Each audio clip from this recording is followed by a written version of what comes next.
Clearly, Facebook is a great way to erase the distance between you and your friends. One of HLN's Facebook fans, Renee Hernandez, writes, "I travel the world for business. It keeps me connected and saved me from loneliness." Now, you travel a lot, Roxy. So do I. Do you feel the same way?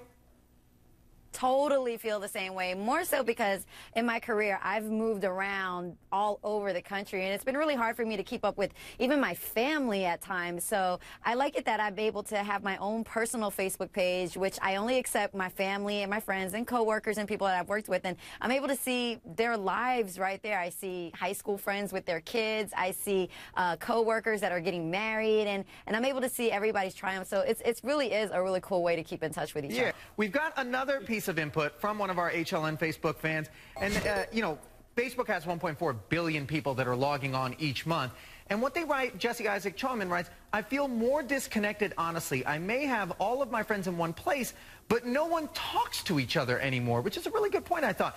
You feel like we're just spectating our friends' lives instead of engaging with them now? Well, exactly. I think your viewer is absolutely right. We don't listen to each other anymore. We broadcast to one another now. So, like, for example, we're living in a reality show. Like, why would I watch the Kardashians to see Bruce Jenner self-destruct when I can watch my friend Caitlyn in Florida and watch her marriage unfold before my very eyes? It's much more real. It's more personal.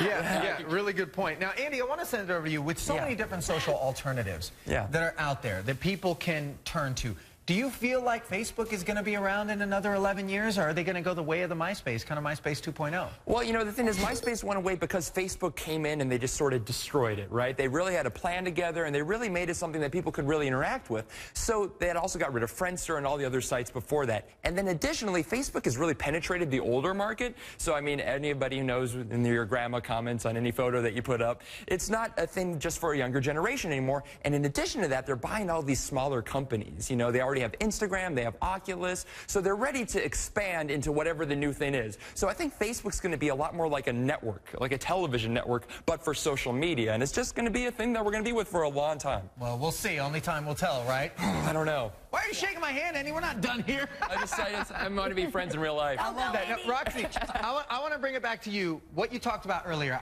You know, I don't know how the three of you feel, and feel free to weigh in, but I'll start with you, Roxy.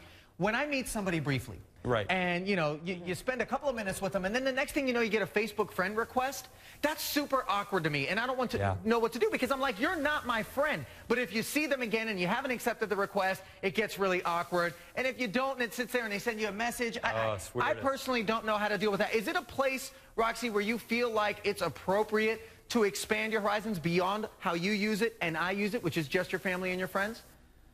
Okay, first of all, you tell that person, stop stalking, chill out, it's not that serious, okay? Like, really.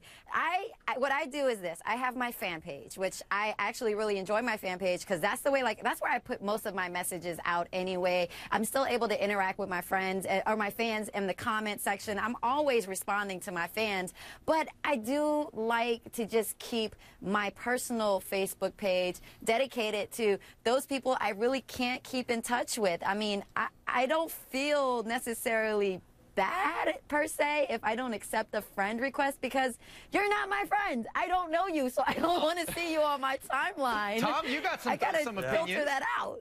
Ooh, no, let me tell you right now, I'm adding you right now, Roxy. You better accept it. All right? Denied. We're not accepting. I don't know you. Yeah, well, here's the thing, is I'm the complete opposite of you guys. If it weren't for Facebook, I would not have had sex in 2014. I use it for dating. I use it to socialize. I've reconnected with exes. If you're not on Facebook, we can't be friends. Viewers at home, if you want to be my fan, I'm facebook.com/Tom Kelly Show. But if you want to sleep with me, look Thomas J. Kelly. Oh, see, now Tom takes it to a different level, obviously. Tinder for some, Facebook for others. I know, Andy, you seem to be somebody who uses Facebook, though, a little bit more openly, right? And you're happy to connect with people and make connections. Have you built real substantial friendships through exclusively the platform? Because it used to be your real friends came onto Facebook. Now it's kind of like they start there. Well, Ollie, you know, we were out the other night, and we were hanging out with somebody I hadn't met before, and I pretty much, whenever I enter a conversation, I friend somebody on Facebook, just so that I can, you know, just so I can know them and see what they're up to, because I don't know. Yeah, I'm dirty. Watch out. I'm sorry. Roxy, he's that guy. He's that guy. So, Roxy, you've already been added. I like Andy. I'm accepting Andy's request. I kind of have a crush on Andy Diamond right now, okay? But you don't always get added when you do that, right? No, you don't always get added, and the weird thing is, like, sometimes you find somebody that you really like, and they might actually post interesting things, interesting photos, interesting links. Otherwise, you sort of might find somebody who's a little bit crazy and posts a bunch of, like, quotes that aren't quite uplifting. And those are the ones, you know, it's a process, but I actually follow several people on Facebook that I've never met in real life. Oh, Andy Diamonds. Tom, go ahead.